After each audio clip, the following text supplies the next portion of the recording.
Episode number 18. And today's episode of Room... I'll edit it out. Let me try again. Episode number 18, Bodybuilding Room 101. And on today's episode, Mr. Dave Chudley is going to give his entries into Room 101. So Dave, take it away, my man. So, do you want to read them out? Or I reckon just do it one by one. Do it one by one. Okay, so we'll start with the black model. So Victor Black, where all of, well, at least on the UK scene, a lot of the coaches have now gone into follow that model, which is basically running a testosterone base or as high as you can without running your estrogen too high, essentially. So without having to use an AI or any estrogen management. And then you top it up with a DHG, so Primo and Masteron, typically, I think he's pretty much the only ones that he is a fan of. And then he runs metformin, he runs Talmisartan as a management of blood pressure. Right, I think that's about it. Is that something you're aware of? Sort of. I went on someone else's podcast and they were telling me about the safe use model. And honestly, it was probably about 6 months ago and I had never heard of it. Right. And I just thought he just made it up. He's like, I know the safe use model. I thought he meant just being safe. And I was like, well, yeah, cool, sure. I didn't realize it was actually a thing. So I don't really know who even is Victor Black. So he's an engineer or something like that. So he's not like a chemist or anything like that. The thing that annoys me, not annoys me, but the thing that I think why it should be in a Room 101 is because he preaches that same thing for every single person. So everyone has to abide by that model. Well, it doesn't work the same. Not everyone is it's not gonna apply to everyone. Very true. For example, myself, I respond better at higher testosterone. Now, you said it before that your testosterone is normally quite low because you tend to feel like shit on it. So it's very much person dependent. So you can't just paint it with the same brush. Where now he'll go on Instagram and he will basically just anyone that disagrees with him, he will just block them and call them out. And it's like you got to look outside the box a little bit. Yeah, like you can't. And now it seems like everyone has gone and copied that.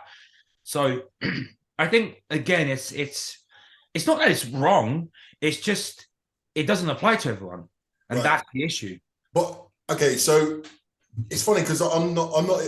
It's now I had this conversation 2 days ago with someone, and now it feels relevant, right? So basically, yes, your tolerance might be different to mine. Let's use you and me, yeah, you and me. Yeah.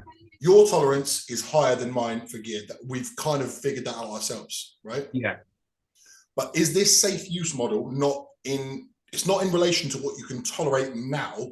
It's about long-term health.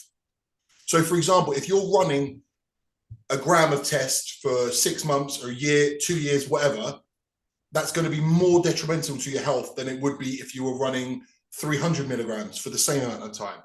So it's not necessarily about tolerance, it's about how... But hold on, that's not the argument. The argument, he says, run a gram of Primo with that test.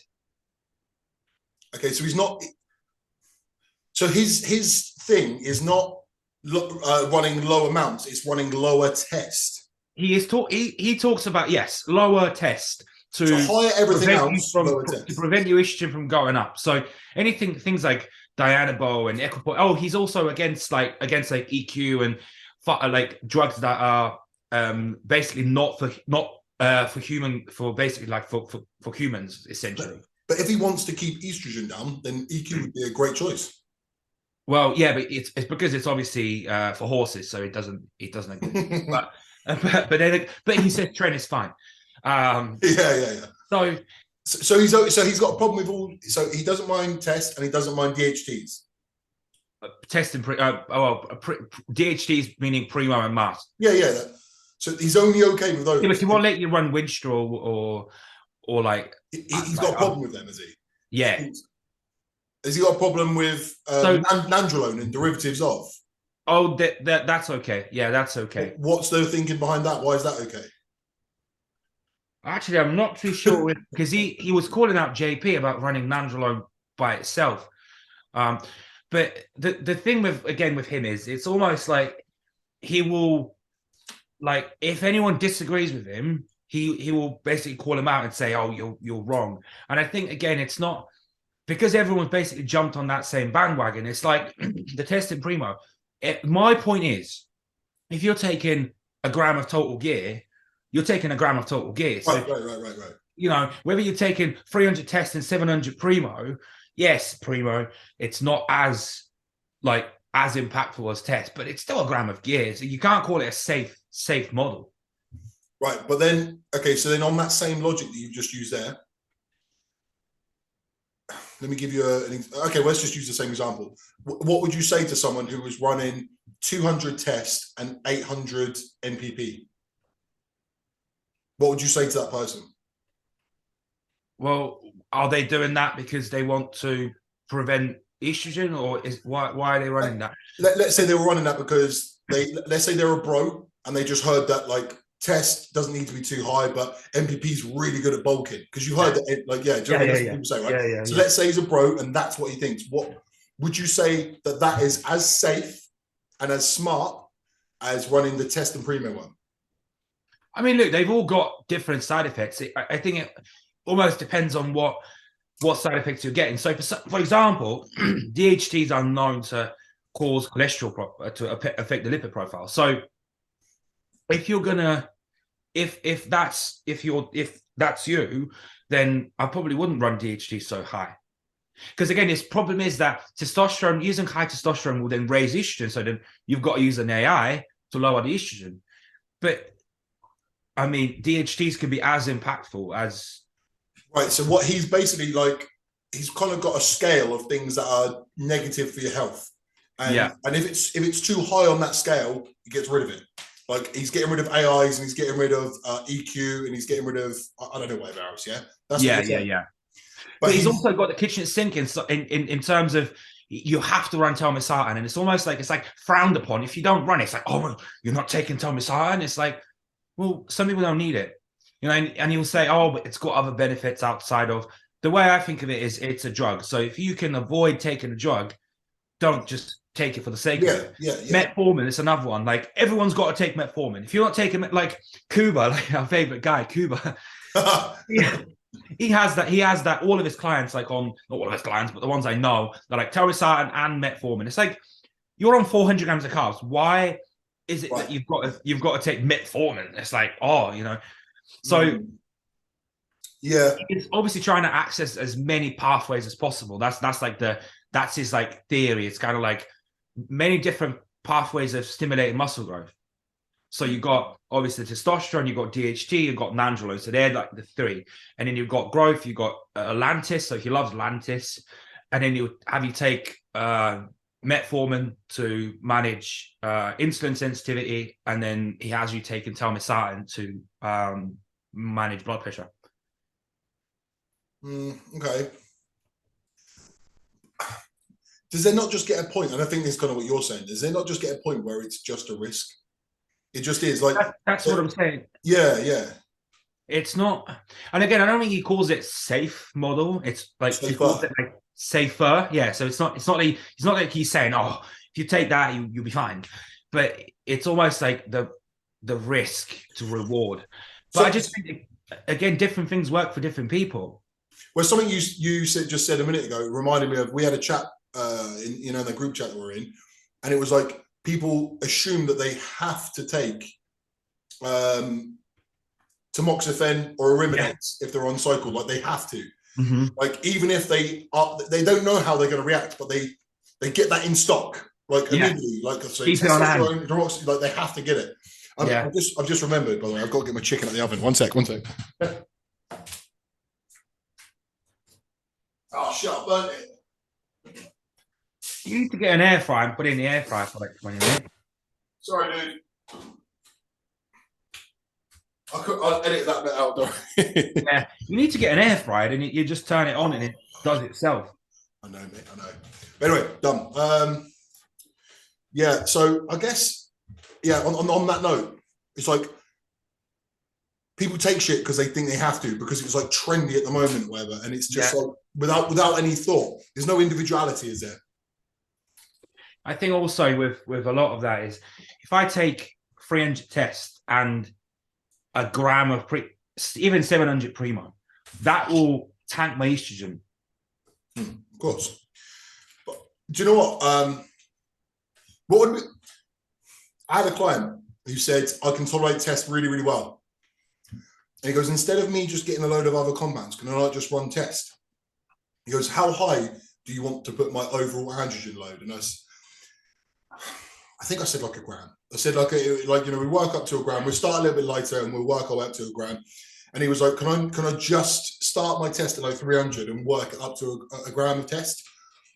And I was like, man, your body's gonna play havoc on your body, mate. You know. And he was like, no, I've done it before. I've been up like 1.5 grams before, and absolutely fine. I mean, what's your opinion on that? If someone wanted to just run test on its own? That's what I done this year. That's literally, so we started at 500, and then it went 6, 7, 758, right. Went up to 1,050. That was the highest we went up to. So nothing else, just test. Just test, yeah. And how was that? We put some EQ in there at one point, but that was only like the last 6 weeks, I think. So. And nothing negative? I feel great. Right. I guess again, yeah, that just proves the individuality, because cards on the table, I don't know if I have mentioned this or not before, but my gynecomastia like plays up bad, and right now it's kicking, like my nipples are sore as fuck. Oh, I mean, remember, I've obviously had mine taken out. Ah, yeah, good point. Okay, well, but still, anyway, this is relevant what I'm saying. I was on 500 tests, and we've had to bring it down. I'm now on 300 tests. Yeah. Just to control my gyno, mate. So yeah, I just can't tolerate it. And maybe you were more like that before your surgery. It never bothered me. I just kind of had it, so it was. I just wanted to get it taken out. It wasn't a. But then again, I don't get lean. I never used to get lean like how you get lean, so I could never see it. I remember one time we trained in Spartans, and you whip your top off, and you could see it, but it wasn't like glaring. But when you pulled a few poses, it changed the shape of your pec, if you remember, like in certain poses. Yeah. Oh, of course. Like it's a big lump. It's a big lump, so it will. But if I did that hurt. Yeah. But apart from that, it wasn't it. Because again, I've had it, so it's not like, when you start getting it, and you obviously want to reduce it or get rid of it, then that's probably different. Like you'll get like sensitivity and things like that. But once you have it, I think you just have it, and that's it. Yeah, I think so. I think it's so person dependent. I've got some of my clients say never experienced any issues at all with that. I have that. Ever. I have this clients. Yeah. Yeah, it's so frustrating. I'm so jealous. Like I have to be so mindful with my dosages, like, because. But then no, because I think that's probably the easiest side effect to have, because you just take the gyno out. Imagine if you have spots, if you get acne, that's horrible, because you can't. It's so much harder to get rid of. I guess so, but as a bodybuilder, gyno is like awful. It ruins the look. Completely ruins the look. But then that's why you have it taken out. Yeah. It's quite easy to have it taken out. Well, how long was the recovery process for you? Oh, mate, 2 weeks. Like they tell you after about 1 week you can start like doing cardio and things like that, lighter stuff. And then after 2 weeks I was training like back and stuff. And then after a month I could train chest. I've heard some people get it taken out, and then instead of so their nipple like normally would poke out a bit. And then they have it taken out, and it actually starts to indent. Yeah, it actually goes inwards, But you haven't got any of that. I've never really studied your nipples, Oh, mine look fine. Mine look normal. Yeah. I think my nipples look smaller. They have got okay. So they're quite small, but that's okay. That's okay. Yeah. I don't really give a shit. That's a good thing. You don't want like big old fucking nipples. Big fucking burger nips. No. Yeah. So to go back to the point, right? You've got a problem with people basically following something blindly without any individuality. That's the problem, yeah? Yeah, because back when we started out, like Debo was fine, Decker was fine, all that was fine. Now it's like, oh no. And do you know what the problem is? Someone else will come along next year and they'll say, no, you got to do it this way. And everyone will be like, oh, he's got the way. That's the way. Yeah, That's how he do it. Yeah. Everyone's gonna forget. Everyone's gonna forget what he was saying, and that would be it. Yeah. We had that. Do you remember when we had the DHB craze? Like everyone was going mental about DHB. I never personally used it, but I never had it. No. Going on about it, they were like, if you use it, you'll be like, you'll gain 20 pounds of muscle and this and that. Then we had the JP nandrolone only cycles. Do you remember? He was like 3 grams a deca, and it's like, no thanks.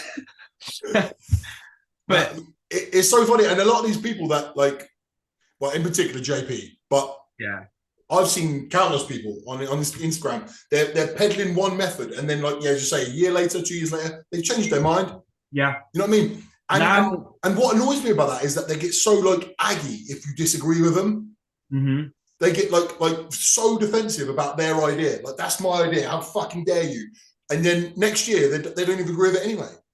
Well, the thing with Victor Black had a problem with JP was JP had a video saying, if you're not using 700 or more of Primo, right, it's pointless, right? Yeah. So he called him out. So now JP has gone to, he's like, oh, I'm using like 200 megs of Primo, and now he's obviously changed it.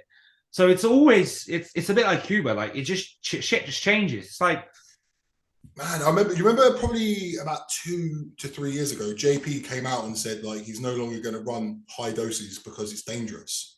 Yeah, and it was almost like, wow, it was like a revolution. JP said it's dangerous, and it's like, yeah, don't we all know that already? How the fuck? But some people are so influential that everything they say is just people put on a pedestal, don't they? Well, JP can say anything, yeah, and people are fucking. Yeah. Crazy, man, crazy. It's like that. So that's kind of my next point, being the push-pull leg split. So when we obviously, is a push-pull leg split bullshit? No, of course not. It's a fine split. Any split will work, which is basically the bottom line. So is there something inherently wrong with the push-pull leg split? No. But I think people do it and they don't actually enjoy it. They hate it. They're probably like, oh, I hate the split. But if you don't do it, it's almost frowned upon. Like if someone asks you, what's your split? You got to say, it's push pull. You can't say, oh, I do back and back. That's the old school stuff. You can't if you do that, you're behind. Whereas for us, I'm I do the body part split, bro split. I think it's fine. Yeah, absolutely. But now you see that people. If you're not doing that, you're not in the trend. You're following, you're behind almost. I will say this: I feel like there's 2 ways of looking at it. Though I feel like there's all these new age bodybuilders, and they're trying to keep up with every fucking trend. But ain't there for every one of them? Well, maybe not everyone, but there's certainly a lot of people who go the other way. I would almost argue like the Hollingshead way. Hollingshead's like a bodybuilder's bodybuilder. Yeah. He's hardcore, and he's not afraid to say, I train back. It's not pull two. It's not fucking, you know what I mean? It's none of that shit. Yeah. And he does barbell movements and but hold on. Out of, say, I don't know, let's say you train in a gym, there's 2,000 people. Out of 2,000 people that train, how many do that? No. 95% are logbook push-pull leg type, Yeah. The rest of us, but that's not a lot of us, though. No, yeah, you're right. I guess it depends on what circles you move in. A lot of the people that I'm friendly with are certainly more towards being a bit more single body part and fucking a bit more hardcore. But yeah, no, you're right. If it was a numbers thing, people were mad for trends and whatever. Push legs. So let's delve into that. Why don't you like it? I know why. Look, I've used push-pull legs myself. I'm sure you've done it too. It's just a split. It's just a way to split your body parts. Obviously, higher frequency, lower volume. So that's just the premise of it. There's nothing magical about it. And when people say push-pull legs, you could say chest, shoulders, and tricep, back and bicep legs. Yeah. You could say it. Technically, you could say that, but when it's almost people make it out like it's more than it is. It's just a way to train. Yeah, definitely. above and beyond that, they don't actually enjoy it, but they just do it because someone says that that's how you should do it. So I think back in the day, like back when we started, like first started out, well, you go in the gym and you train for fun. You train what you enjoy. I don't want to train back and like say chest, shoulders, and triceps in the same session. No, I want to train it separately. So that's more fun for me, you know. It proper grinds my gears, to be honest with you, when I see people doing push-pull legs, and they kind of use the expression, they tag on some arm, they tag on triceps. Oh, top up. Like, no, especially if they haven't got great, like your arms are really good. Okay, so you don't have. Go on. I wouldn't say really good. I trained them by themselves. Yeah, well, I think your arms are really good. But if you were to say to me, with your arms, that you don't train them, I'll be like, well, yeah, cool. Like you've done perfectly fine without that. No, but hold on. My arms were never good. My arms haven't always been a strength. Like, you don't think your biceps have always been good? Maybe compared to everything else, because you know when you're quite small, everything is small, so you just kind of. Yeah. But someone, well, I see, like anyone that has a decent body part, like they still. Actually, I don't know. I don't know. Like, go on it. Finish what you're going to say. I was going to say, if you have lagging body parts, it's just not going to cut it. You can't tag on some arms if your arms are shit. Me, I probably succumbed to like trends years ago. Like, I'm talking like 2013, 14, 15. I started competing in 2015. So just before that, I was never really focusing on my arms because I was just being swept up by what I think I should, what I thought I should do. And my arms were lagging. Like my arms lag like fuck. You'll find that with a push-pull leg split. You always find that everyone that's on a push-pull leg split has shit arms. Unless so Kuba, for example, right? He built his arms before he would do push-pull legs, right?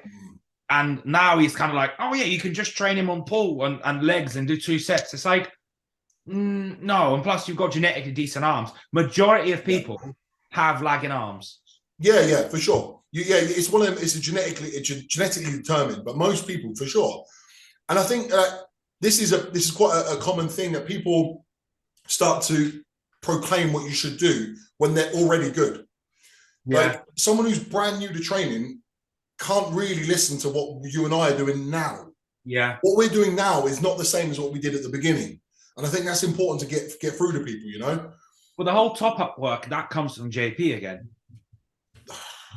Because I'll be honest, that would probably be in my fucking so legs, look, for example, right? You go and do a leg day, he'll have you do 2 sets of biceps beforehand. Yeah, I've heard that. You start with 2 sets of biceps and then that just rattles my brain too much. Like, I don't want to do that. I don't want to imagine you've got a leg day and then we're training together and I'm like, let's just do a couple of biceps. Yeah. No, fuck that. I know. Fucking weird. I don't and do you know what I actually find worse than both of those? Tagging and push-pull legs. An upper body workout. I cannot wrap my head around doing some pull movements, like a rowing movement and then a pressing movement, and then that frazzles my brain, mate. No way. You go and do chest and then you do back. I can't. No, fucking no. Do you actually know anyone who's big who does that? No. It's not, are they? I think maybe a few like girls do it and stuff. Yeah, but they're girls. Yeah, that's what I'm saying. Like bodybuilders, yeah. I don't know. It would be quite interesting, right? If you could have on a piece of paper, like in front of you, the top, all the guys at the Olympia this year, so 30 competitors, and you had their training method. And you had it all, and you could see what the top guys are doing because just look at the top 10 at the Olympia. Hardy, we know he trains like basically like body parts and just old school type thing, right? Then he do that Rambod thing. What's it called? Huh?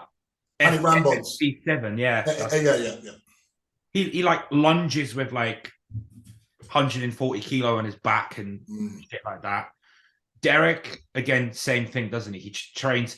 People slagging off, bro. Do you remember that video with him doing a cable row? Oh, Lunsford. Yeah. People were like, "Oh, he's doing it wrong." Like in the comments, they're like, "Oh, he's doing it wrong, bro. He's second at the Olympia." People are like, "Oh, he shouldn't be doing it like that." Right. Every time you read it, like I do, every time I read a comment like that on a video like that, I'll take my time and I'll click on that profile and I'll scroll down and I'll look. They're always shit. They're always fucking shit. And they've got the nerve to say to a guy who's second in the world, "Not wrong." Oh my God, what the fuck? Or even the like experts of like push-pull legs, a lot of them just look like shit. I can't think of like anyone, even that Dante Trudell, you know, the one that JP fucking sucks off. Bro, he looks like fucking garbage. He looks like shit. I've never even looked at him. I just heard his name a lot. You need to have a look at him. He's like, oh, I'm gonna look at him now. Fuck it. Right. Look it up. Yeah, he looks like shit at all. Isn't he like old school, like 90s? So he obviously come up with the DC training. He's the one that come up with it, but he doesn't look good. Oh, he's big, isn't he? I don't know if I can't see his. He's never like dieted or mid lean or anything like that. Has he not? He's not like. Oh. No, he's not like a bodybuilder or anything. He does these like pictures of like he's got these like see-through tops, right? And you'll pull his top like that down, and he shows his like abs through the top. Hold on a minute. Is this not him when he was younger? No, that's not him. Is it? Okay. I was like, fuck, he looks good. Oh, that's not him, bro. Oh, okay. Right. Okay. He's got his top on all the time, for fuck's sake. That's what I'm saying, yeah. Here he is. Oh, yeah. No, fuck it, yeah. Well, yeah, I mean, you got to back up. Do you know what, right? Actually, this takes me to, this is a bit of a detour now, right? Julian, who we had on the podcast. Yeah. He put up a video, and the title of the video was "Things to Expect as You Get Bigger That People Don't Talk About." Did you see that? Yeah. I put a comment on that, and I said, in fact, I'll just read it out, because the comment's got like 250 likes now. So my comment was, not having flexibility to perform normal tasks, scratching your back, reaching the seatbelt, putting shoes and socks on, they all become increasingly more inconvenient. That was my comment, right? Got like 250 likes on it. Anyway, 2 days ago, I had some little fucking weasel say, "Yeah, bro, that's actually not true. It's just because you're not trying with your mobility work." All right. Anyway, so I could have left it. But I was like, no, I got it. So I was like, I went on his profile, and he's like, benching 100 kilos, and he's, fucking like skinny fat, and like, oh. Yeah. So I was like, bro, your opinion's shit because you've never been big. So you don't know what it feels like, right? You don't know. And we went back and forth. And then another dude went on there and said, yeah, that's a load of shit because I can grab like a foam roller between my legs and he started saying, I don't know, some shit. Went on his profile, again, another skinny prick. Yeah, shit, yeah. I was like, So I think my point I'm getting at is like online, everyone's like, they're just looking to like try and put someone down, or like, would you do this? Okay, let's say mixed martial arts. Okay, like, so someone who's really good at jiu-jitsu, and he made a comment on someone else's video, and then you started mocking him for jiu-jitsu. You've never done it before. You've never ever fucking tried it, yeah. And then you start mocking him about what he's saying about it. You've got no business talking about it. None. I think because a lot of them people they're probably big in their sort of gym. So people in their gym, they go to a pure gym or like whatever. They're like big guy. So Yeah, man. Do you know what? You're actually right, because one of the dudes inboxed me as well, and he was telling me how he's a big guy, and he's what would you say? Okay, what would you say is an average height and weight for a male, like an adult male? What, non-trained? Yeah, just average. Like 5'9" and 180. It's not bad. I actually Googled it. And the average in America is 5'9" and 195 pounds. That's actually quite heavy. Yeah, I think it's pretty put out because there's a lot of obese people. Right. You know what I mean? The average is. So anyway, he said to me, he goes, well, I do know what it feels like because I'm a big guy. And I was like, how big? and he was like 5', 5'10" and 200 pounds. And I was like, bro, you're like the most standard guy ever. Anyway, he inboxed me and we were going back and forth. And he said, and also I'm Natty, so, you know, blah, blah, blah. And he was saying to me basically how if he stood in a bar, there would be women grabbing his arms telling him he was big. Like, as you say, so in his mind, yeah, he truly believes he's big. Do you know what I mean? But anyway, the reason why I went on this detour is because online, yeah, people have, in their mind, they've created their own little reality, right? So they can look at Derek Lunsford's form and go, nope. Even though he's second in the world and his back is mental. You know what I mean? But in their own little world, that might not work for everyone, but equally, like, I think first you gotta, this is another thing that kind of like pisses me off. It's not on there, but the whole form, like everyone's about form, and you're like, well, what about you actually lift some weight? Yeah, definitely. What is the goal of what, when you're training your back, what's the actual goal? What's the end goal? The end goal is to have a big back.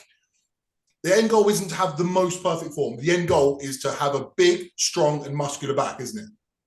That's why we're doing this. But I think that people get caught up thinking that the goal is just to be picture perfect form.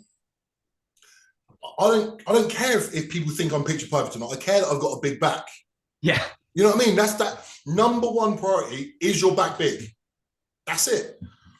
But in 2022, it's like people are so obsessed by form. Form is like, yeah, it's every rep's got to be perfect. And it's like, if your first rep is the same as your last rep, guess what? That set is not yeah. Like a little bit of form breakdown for a set is really normal. Well, you'd expect that. Yeah. If you're working maximally, it's likely going to happen. You try your best not to, but it's going to happen to a degree, right? And again, it depends on the movement. Like, if you allow that on a barbell squat, maybe, you know, maybe not the best idea. But, you know, on a fucking T-bar row, you know, when people are like, oh, as soon as your chest comes off, that's it. The set's over. Well, no, that's when the set fucking gets hard. Yeah. If your back is like this for a set, and maybe think about it. But okay, so that's actually quite a good question. I think I can put to you. Do you think there is merit to? So let me think of an isolation movement. So fly, right? The moment your form stops being perfect on an isolation movement, do you still think there's merit in getting more reps but using a bit of like fucking momentum? I do partials. Okay. Fly, say if I'm here and I'm like coming in, and if I can't come in, well, I'll just do partials. Okay. So the reason why I ask this, because I feel like I've heard numerous times before over the years that once your form is broken down to a point where you're not able to connect properly, you're kind of just moving the weight for the sake of it. Right. And what's your opinion on that? Do you think that there's still merit towards going past that? Look, if I'm gonna, let's say, doing a pull-up competition, right? Yeah. Like, oh, if you can't get to here, that's not a rep. Well, then, yeah, I quit because I can't get to that point. But no one's counting my reps. It's not like, but again, because it's in the logbook, right? So if you can't get to here, oh, well, that doesn't count. So automatically, they're like, right, you discard that. You might as well not bother doing it. But we don't do that. So for us, failure is the kind of the point we're trying to get to. But I think muscles don't work like, well, it's either that or it's that. No, I mean, you can fail at different points. There's different points of failure, right? Yeah, just because the muscle isn't being worked in its full range doesn't mean it's not being worked. Do you know what I mean? So just because it's not lengthened and shortened to its max degree, like you can still work it just here, right? Yeah. You can work it here, like you can do it. That's why back when we used to do 21. Do you remember 21s? 21s, yeah, of course. And it's like now, oh, that's wrong. You can't do that, you know? Hey, do you know what, man? Like everything is wrong or not good. Well, how come loads of people did this shit and got big off it? Yeah. But do you know what I mean? Like you can mock the way that you did stuff before. Like, you know, like when you were like 17 to 21, you can mock it, but did you get strong and did you get considerably bigger? Yeah. I don't know, man. We're all quick to shit on like techniques, but ultimately hard work and persistence just hard work. Yeah. effort. I think hard work underpins everything, doesn't it? That's it. Anything can work. It's just hard. You just make it hard. Right? Yeah, and again, fun, because back to go to the push-pull leg split. For me, I don't hate the push-pull leg split. Like the upper lower is where I'd struggle a lot more. Going from a back movement to a chest movement, I'd hate that. But on a push-pull leg, I can deal with it. It's not my favorite, but I can deal with it. But I'd much rather just train back. Yeah. I don't have to go train back and then my rear delts and then my biceps. No, I'll go train shoulders tomorrow and I'll do my rear delts then. It's like, Absolutely, yeah. Well, even worse than fucking upper lower is full body. Yeah. I mean, look, I think unless you're a beginner, you probably couldn't really. There will be no point doing that. Because with a full body, you what would you do? Like Monday, Wednesday, Friday, and you probably do squat, bench, dead. Yeah, but squat, bench, dead, row, pull-ups. Well, the way they obviously structure it is, say that on Monday they'll do like for chest, say incline press. Yeah. Wednesday they'll do a fly. Right, but no, saying that the that Mike Israel. Yes. He programs like that. He'll say Monday you do, and he does like, bro, he'll do like chest, calves, and hamstrings, shit like that. It's like, how do you come up with that? And it's like he'll do like he'll go and he'll do say on a Monday he'll do incline press. On Wednesday he'll do a fly, and then on Friday he'll do, I don't know, something else for chest. And it's like, I can't train like that. I tell you what, man, like that's what, when it comes to choosing a coach, this is one of the main things. Like if their methodology you don't enjoy, it's like, I don't care how smart that guy is, Dr. Mike Israel. I don't care how accomplished he is. I don't get that is shit. To me, that's shit. Yeah. All right. And if he said to me, I can guarantee you're going to get X amount better by doing this way, you won't progress as much as you will on this, I would still struggle to accept it. Like enjoyment above all else. I think if you don't enjoy it, you're not going to look forward to doing it. So, exactly, yeah. So that's a lot more important. Yeah, a full body workout, I just couldn't get into it. Like you do like a set on legs and then a set on chest and then on back and then shot. For me, it takes several exercises to truly. No, that's a lie. It doesn't take me several exercises, but I've connected. I know what you mean. Yeah, like once I've done a set on my legs, then another set. I'm in my legs. Do you know what I mean? Yeah.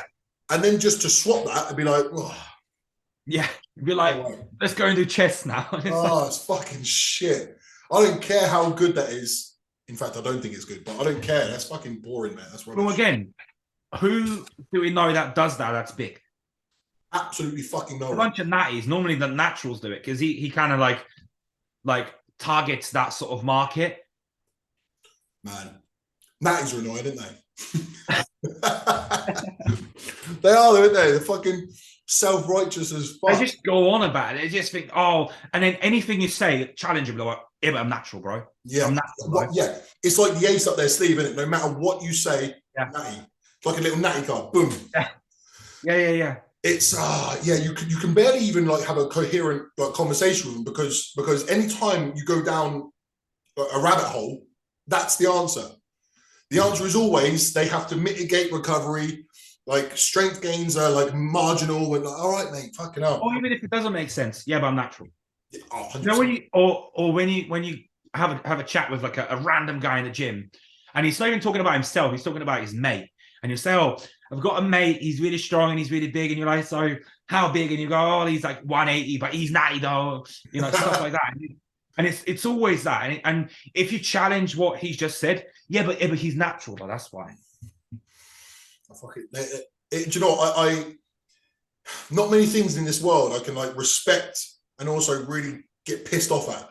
Yeah. I do respect that you're natural, and I do respect the effort and workload. I do, because I know how much harder it is when you're natural.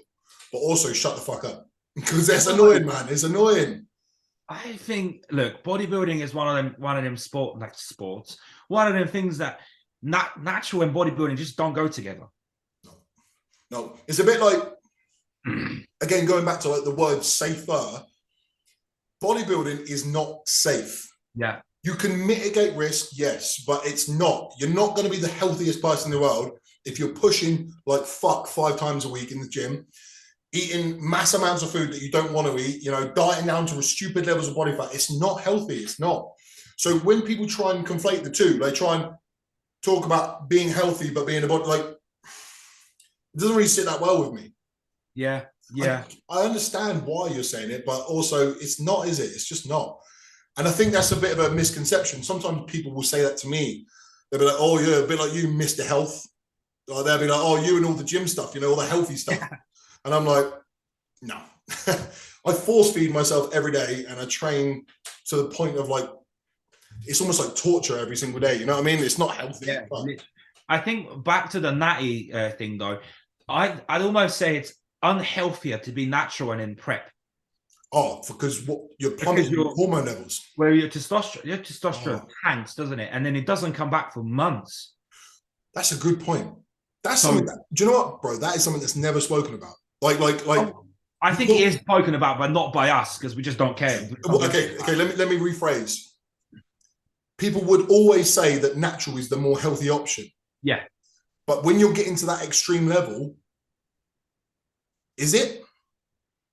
What you're doing to yourself, like long-term damage, I would argue is going to be probably worse. Yeah. Yeah, I mean, and you need maybe not worse, but certainly like,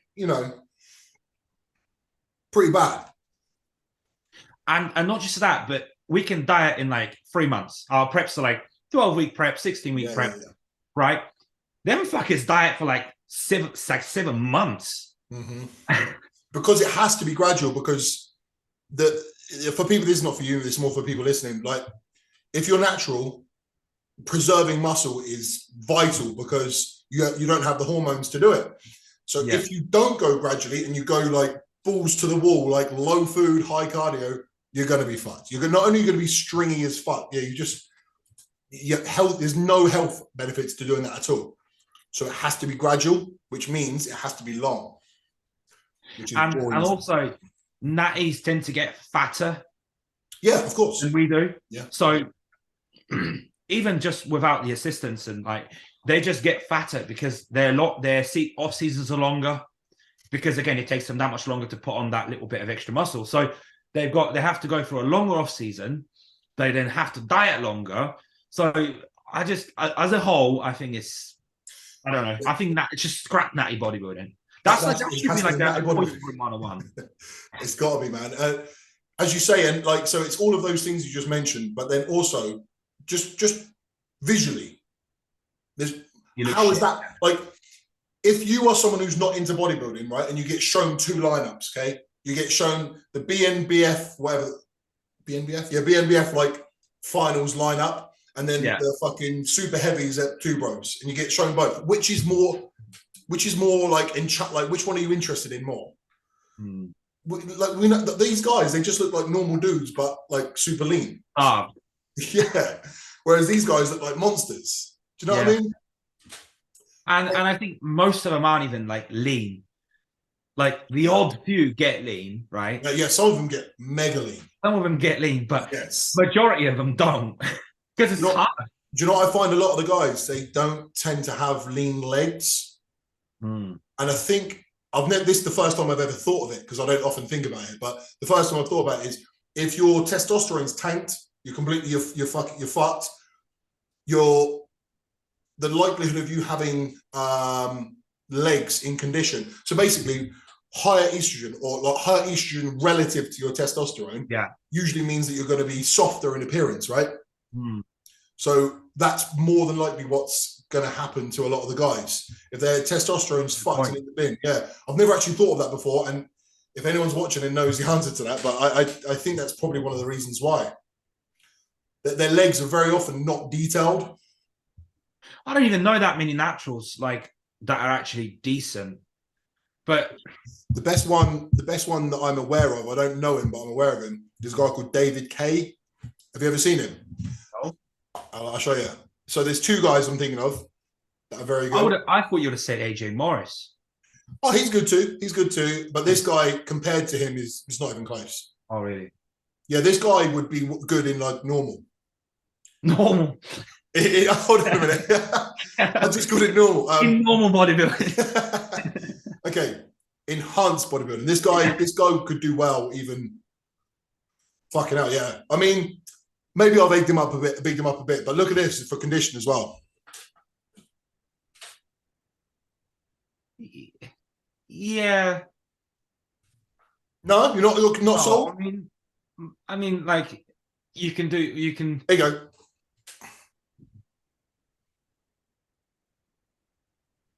Yeah, he looks good. Yeah, that's a nutty dude. He's like 140 pounds or something. He's some world champion in the Natty. Yeah. But that's what I'm saying. There's one of them. Yeah, exactly. Yeah, Natty, that's pretty good, eh? Yeah, it just shows you like you're not impressed, are you? when you, yeah, and this is it. This is it. As good as this is, it's almost like, when you see like that, you see that on like the PCA stage, and you think, yeah, that's a bit shit. You could have come in a bit better. PCA first timers. I think that guy could win a PCA show. It'd be close to even like an overall, like probably. I think he's that good. There's one more guy I want to show you. Maybe this guy. His condition that he gets in. I wouldn't say that he's as good as that other guy, but his condition is fucking bananas. Yeah, there you go. Yeah. You can't see because my ring light. Sorry, there you go. Yeah, you see it. His glutes are like fucking walnuts. But I wouldn't say he's as good. He's quite lightweight, this one. But yeah. Yeah, that's the thing, isn't it? They're just small. They're just small, yeah. Yeah. Which that just makes it a bit. That's what I mean. So this actually came up in conversation the other day. And I would like to know your opinion. I think I know your opinion already, but I'm going to ask. Like the debate about is classic more of a draw than open? Well, let me get your thoughts on that. What do you think is more of a draw? Look, I think people still coming to see the bodybuilders, like the open. The open will still be the open. Like, yes, the argument is, yeah, but Chris Bumstead's like the most famous, sure, but he is singular. He is just him, right? And he's one of the main reasons. Beyond that, most people can't even name, I bet you in 4 months, most people won't even be able to name the top 5. I can't even tell you the top 5 now. I know the top 3. So you got Chris, Ramon, Urs. And then was it not Breon? Breon, and then the other guy, there's the German guy. Mike Summerfield. Yeah, right. But okay, but above and beyond that, top 10. I don't know. Hold on a minute, I've got a few more. Fabian Mayer, I don't know how to pronounce it. Have you seen him? Is he sick? I think he came 6th or 7th, maybe. One more. Cambanero, Alex Cambanero. Yeah. No, he didn't come in. He was like outside. Terence Ruffin. Terence Ruffin. Yeah. I think he came 6th. But look. Okay. So into bodybuilding, we don't even know the top 10. Yeah. And bodybuilding, we could probably name the whole lot. Tell you the top 20. Yeah. Easy. But is that because we're so much more into it, or? Right. So my thing is that for me, it needs to be mental. Like when I watch fucking anything, right? Fucking boxing, I want to see the mutants. Fucking like you want to see like the mutant. You want to see the people who are fucking ridiculous. When I look at classic, look, please, like I might get fucking murdered for this comment, but Chris Bumstead is no bigger than me. He's better than me by a country mile. Like, please understand, I'm not saying I'm as good as Chris by any stretch. I'm saying size-wise, it's comparable to me. And to me, I'm like, he's a freak because of his genetics, but he's 240 and 6'1".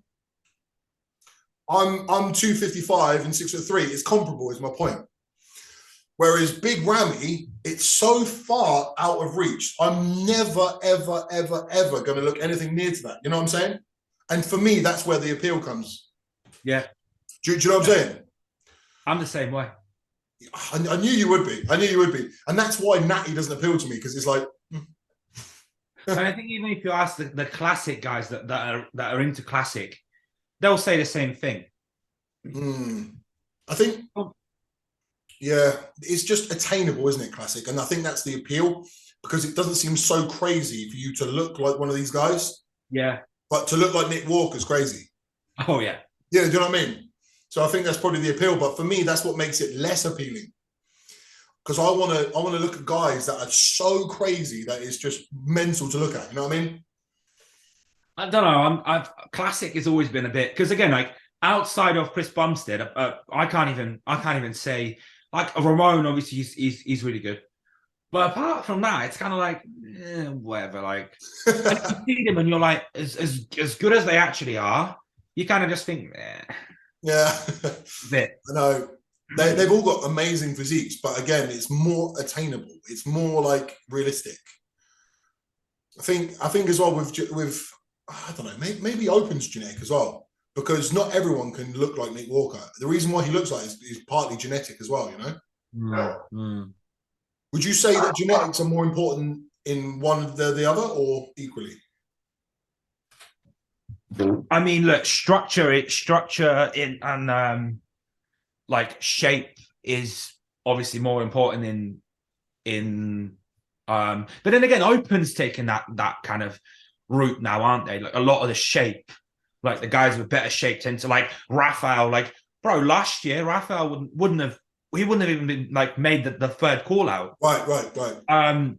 Whereas now he's top 10. So like guys like Ian, for example, get pushed out a little bit, like where previously they would have been, you know, top guys. So I think genetics, when it comes to respond, like again, like genetics is like there's many different like prongs to genetics. Yes. Obviously, how much food you can eat, how you respond to it. Because some people can eat it but then just get fat.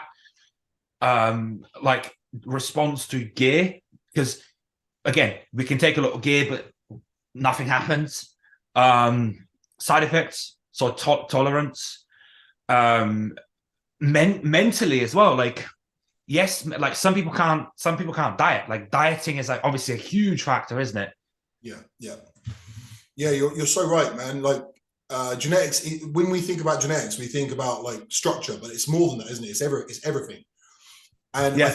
I think one of the things that ruins a lot of bodybuilders when they get to sort of like the latter part of their career is like distended midsections and you know, like palumboism, when your waist starts going outwards and your arms get smaller. Yeah. Like I think that pushing food for 10, 20 years, I think takes a toll, you know? Of course. So if you're someone who genetically, I heard literally today, someone said that Big Whammy was on his off season at like 4,500 calories. Yeah. I don't know if there's any truth in that, but like, people do say a lot that people say, like obviously on podcasts and stuff, that he used to cheat on his diet quite a lot. So, and he doesn't need to eat a lot. Yeah, man. So we're talking about a guy who's probably 350 in his off season, and he was eating 4,500 calories. That's fucking crazy. But what that does, again, so to go on to genetics, it's like if you have the ability to be that big, eating that little food, that's going to work wonders for your stomach. You know, there's going to be less stress through your midsection and whatnot. Yes. And I think that really matters, because once your waist is gone, you're fucked.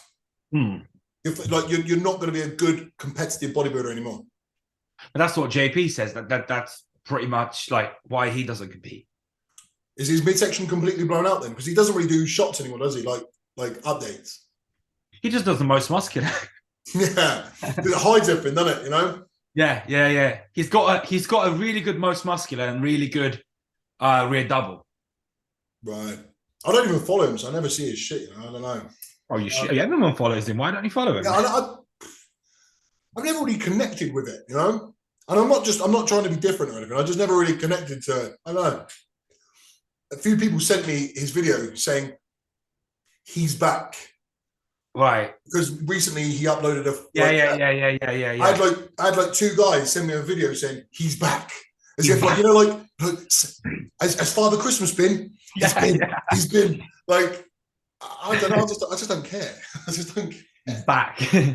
He's back. They should like play the Eminem song. Yes, who's back? That should be like his little. But I don't know. Like I think again it's good and bad because like he's not the worst person to sort of listen and follow because a lot of the stuff that he says is true. Like train hard and eating and a lot of the stuff he preaches, but equally, like I think people take a lot of it out of context. Oh, absolutely. What doesn't apply to him? Yeah. Again, going back to, you know, what he's saying for people like, you know, when he's talking about himself or James Hollingshead with a high extreme level of muscle mass, fucking Stephen Fit _97 is not, it's not relevant for you, mate. It's just not. It's like, you need to, don't worry about what JP's saying about James Hollingshead. You know what I mean? And again, like he posted a deadlift video, 310 for 4 stiff leg. That's stupid. That's mental, right? But these days I see so many crazy numbers that doesn't even seem that crazy anymore. You know, Greg Taylor. Yeah. No, I mean, look, sure, but, hey, it's really good. Don't get me wrong. No, but the way he does it is better. I'll have to have a look. No, he like it. There's lifting the weight and moving the weight. You can kind of see that, like how he does it. Almost like his body just connects with it almost when he pulls. He just pulls with such like. That's one thing about JP that you got to give him. Like his pulls are like, and I can appreciate a good deadlift because I'm like into that. Yeah, that's your thing. Yeah. That I can watch it. I'm like, that's a good deadlift. And then you can see ones and you're like, oh, he just pulled the weight. Yeah, I agree. And I wish I was like you. I wish I could do more deadlifts. I just can't. You know. Yeah. But yeah, I mean, I think 310 for 4 stiff leg. That's hard. That's not. Especially, obviously, he's short. Remember, he's like 5 foot, whatever. Well, I bet old Louis could do that. Maybe, but yeah, I would put money on Louis being able to do. He's one of the best pullers around, isn't he? Yeah, he's strength on deadlifting issues. So Louis is a classic example of mechanically he's efficient. Yeah. Whereas it's not necessarily putting on slabs of muscle on him. Because looking at him even in his off season, by the way, and I love you, Louis, if you watch, and he's fucking obviously so much better than he's ever been right now, but his back is still the thing that lags, right? I think even if you ask him, he'll tell you that the deadlift isn't like the reason like that he's improved. Like that's probably, you know. Yeah. Well, I don't think even if he did barbell row or anything like that, I think he is just one of those guys that his body just is different. So it'd be interesting to see how he looks, obviously, because he's massively changed his training style. Have you seen how he trains? Yeah, there's the slow movements. Yeah, he said that to me. He's like, oh, he said, if you want, we can try. I was like, I can't train like that. I said, I would hate it. I'm like, I'm not going to do a 3-minute set, 6-second eccentric. I said, I would hate that. So I said, I don't even want to attempt it because it's not. When I was in Southampton, I trained with him like a month and a half ago, and we did a session, and it was like that. We did like a preacher arm curl set, and it went on for like 3.5 minutes. Yeah. Oh no. I mean, I don't mind doing it every now and then, but it's no. Okay, I just couldn't. There's no way I'm going to get on that. And you've got to use fuck all weight to be able to do that. To me, that's just endurance training. It's like CrossFit a bit, you know? Yeah. You know? Again, it comes back to that argument. It's like our favorite question, isn't it? You know, like, do you need to lift heavy? Does it have to be heavy? Can you? No, but there's extreme and then there's extreme, and why not go in the middle? You know? Yeah. Like don't go one set every 6 weeks or like one set every fuck. Or you know, you're doing daily training arms. Just train them like once a week, like normal, right? With moderate volume, moderate weight. Isn't that just everyone though? Extreme, like they, a bit like what? So JP will say something they'll take that bit of information and they'll fucking run with it, and they'll go to the extreme end of it. Yeah. And it's like, no, that you're misrepresenting what JP's saying. Do you know what I mean? And that's the problem. More often than not, it's not what people say, it's people's interpretation of what people say, you know? Yeah. Yeah, but that whole thing with like the super slow training and that, and I don't know, I couldn't do it. No, definitely not. Even like with Martin's training, Martin has such high volume and really low rest periods. Again, we did it, and I had to jack it in, mate. I just, because there was no enjoyment, there's no real like passion, you know. And you can see that your volume has gone up, and that's worked, because like that side shot that I commented on last night. Oh yeah, that's mental how different that is. Oh mate, I was at one point I was debating whether to post. I was like, is it even different? Like I was like not even sure what I was looking at. The arms is the biggest thing, and the chest, because your chest has always been the weakness, and now it's like you could see it. It's like, huh? Yeah, do you know what? And I hadn't even trained chest. I was going to say that. Did you? I took the photo yesterday, and it wasn't even chest, so that was good. Yeah. So that's what I mean. That's good. Yeah. So and again, like that's the thing, because it's hard to improve when you're first starting out. Yeah. You're going to improve no matter what. Yeah. But like improving 10 years in, 15 years in, that's not easy. That's not an easy job. Yeah, man. You're right. I think as well, like whether I like to admit it or not, I'm 35. You know, and things are naturally going to start slowing down. Like, yeah, when it comes to improvement, you don't push the failure anymore. I do. Like, oh, is that just for your quads? Because you're so the only thing that, two things I don't push the failure on is because of this. Yeah, chopped off finger. So if I'm squatting, I'll never go that full bit because I get too nervous. And then also with my lower back. So I did that. I don't know if you saw it on my story. Yeah, I see that today. Yeah. So I got 15, 200 for 15, and then for 12, and then for 12. And on the last one, it was 15. That's 200 for 12 is like failure, but more cardiovascular failure, right? It's not muscular failure. No, it was actually my glutes. All right. Like I could pull it off the floor and then getting that final lockout. My glutes were literally like almost like, right. Yeah. That's impressive to do. Like for 15, that's impressive because it's just the time it takes to do it. You know, if you're doing a set of 6, it's over in like 30 seconds. But if you're, taking a set for 15, oh, that's hard. It took me. I got the video. No, I haven't. I might have deleted it. So yeah, it took me like, I don't know, it was about 30 seconds, 40 seconds. I don't know. Yeah. But yeah. So anyway, so the only things I don't fail on are deadlifts and squats because of, but everything else is complete, like to the death. Right. So yeah, like I'm 35, and when you're 17, 18, 19, 20, 21, 22, like progress is like this all the time. At 35, I'm at the point now where my body's probably going to be near its best, like in terms of muscularity and everything. But there is going to be a point where I'm going to start going down the other way. Hopefully, it's not for another 5-10 years. But I'm just saying, I'm at the point where it's more in sight. I think your starting point matters. So right. I started younger than I started 17.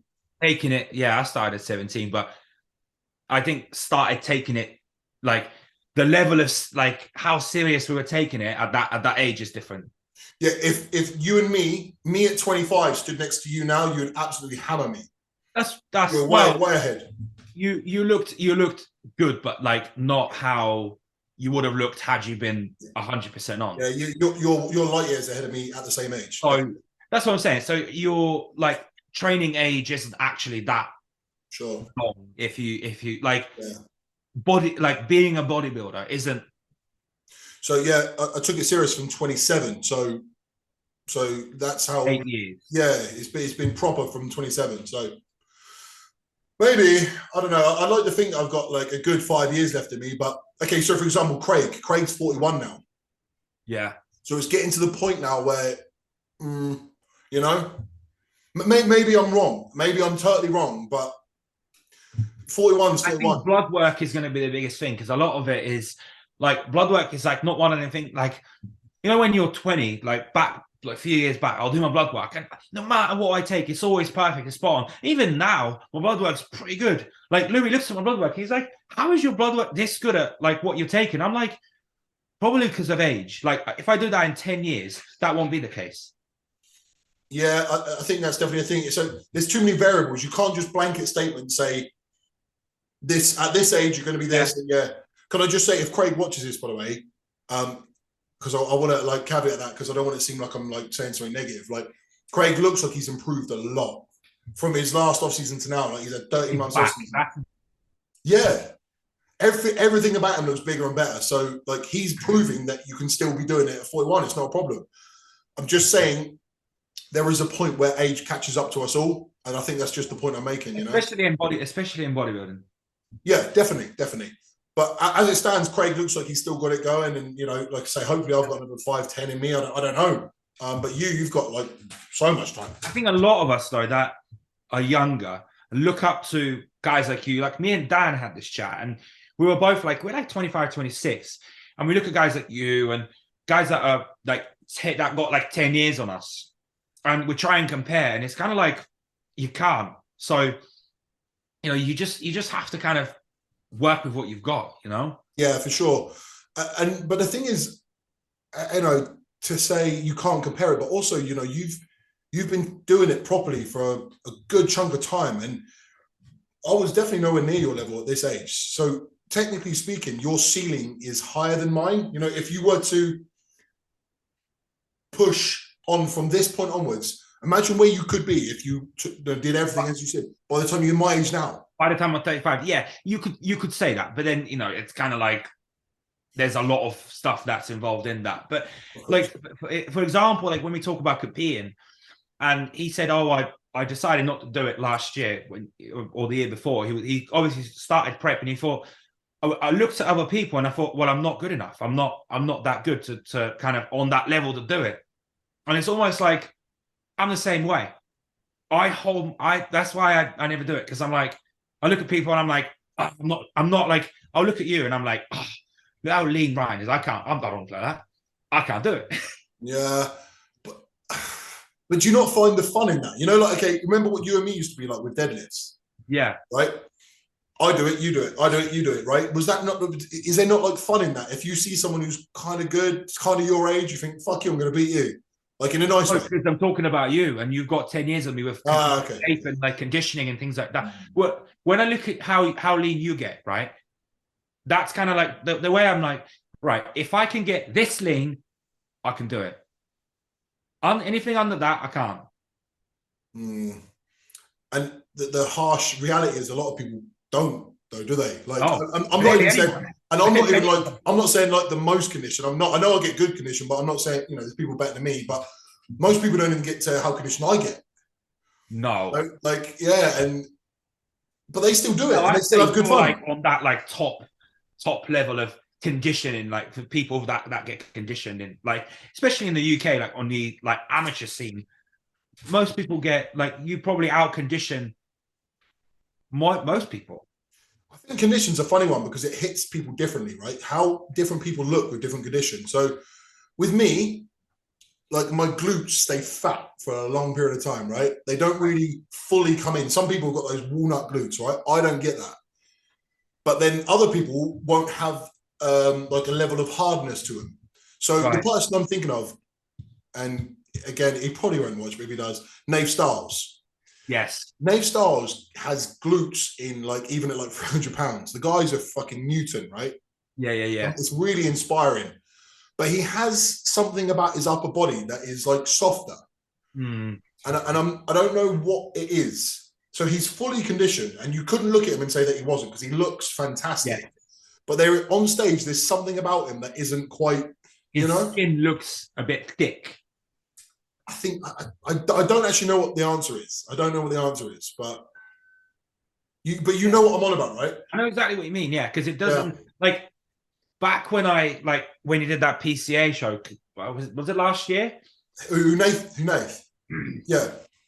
And it was a bit like, I was a bit like, I don't know, like, and then obviously this year he looks a lot better, but still, it's kind of that. not the same look that you see from someone else. That Yeah.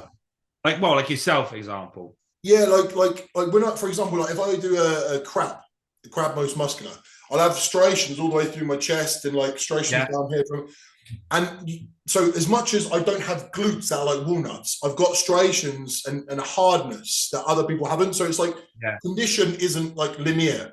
It doesn't just hit everyone the same way, if you know what I mean.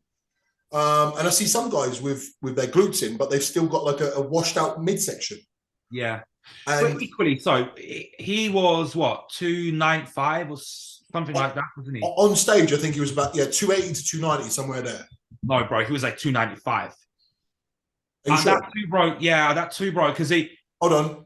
I actually know he said on the podcast. So he was 275 or 280, and he didn't do that well. He didn't look good. Then he came in like 10 pounds heavier or something like that. right. But anyway, sorry, go on, say what you're gonna say, sorry. Well, no, that completely just. I was going to say potentially, if he comes in at 290 or 285, right. If he come in at 275? So yeah, I actually agree with that point, even though I just said the opposite. I agree with that point. I competed against him in 2017, and me and him were similar size. Right. He beat me because I was not ready. My condition was not where it needed to be. But anyway, yeah, and he won the show, and he was fucking granite hard, mate. Like he was proper, and he was about 240, 250, and he looked. I've not seen him as conditioned as that again. Yeah, like the way he was conditioned there was unbelievable. He had a really aesthetic physique, looked amazing. And now he's just so big. It's crazy how big he is. And he's not as hard, if you know what I mean. Is it possible that he's put on the weight too quickly? Maybe. He's put on muscle. You know when you put on muscle too quick and it looks like it's a bit not mature? That's very possible. And just to say, like, it's not slagging the guy. The guy's... No, of course not. Yeah, he's... I like it. Better than both of us, so we can't... Say again? He looks better than both of us. Yeah. Yeah. The guy's a pro. He's massive. Like, it's nothing to do with him. Like, there's no negatives. We're not doing the little internet guy that goes and slags off Derek Lunsford. He's not even big. He's not even big. Yeah.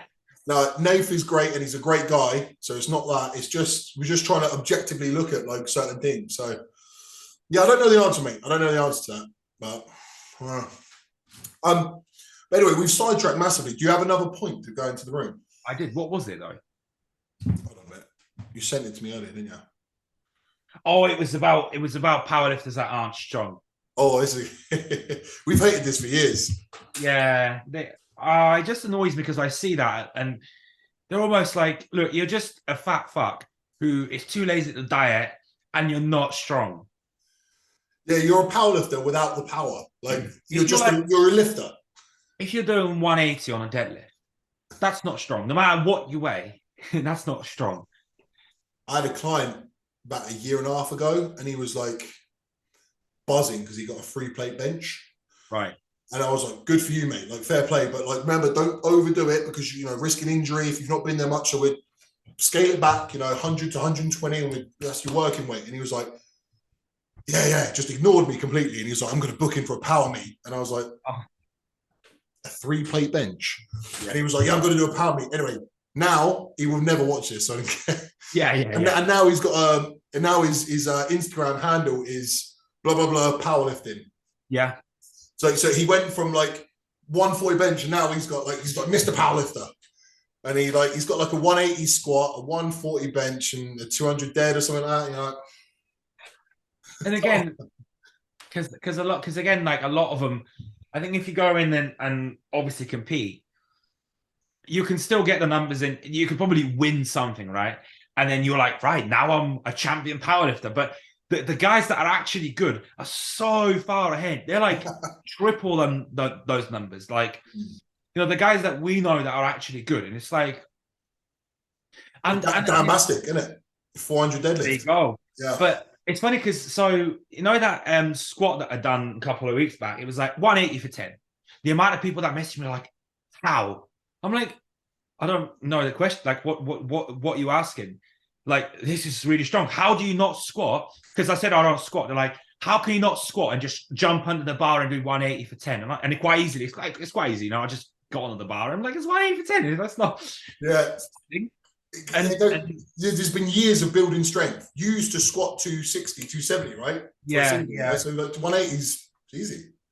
But it's not even that. It's more like, how can they just find it like hard how they just do that week on week on week to squat still 180 barely, right?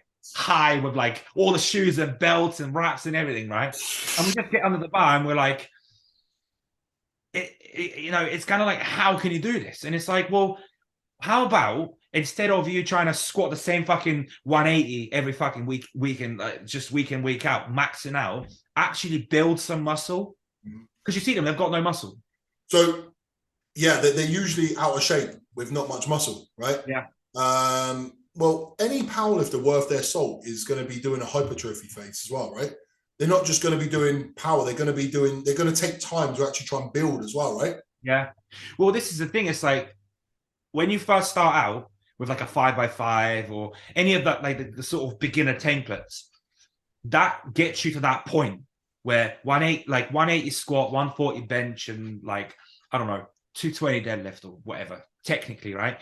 Past that point, you then have to start like becoming more like trying to like program more advanced, where you've got a high like hypertrophy phase and all that. So I think people just miss that out.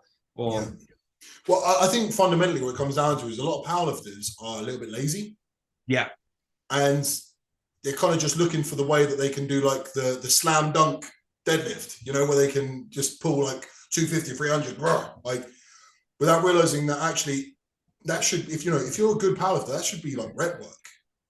That shouldn't be that should be an opener. You know what I mean? Like our slot as bodybuilders, we should be looking at him and think, fucking hell.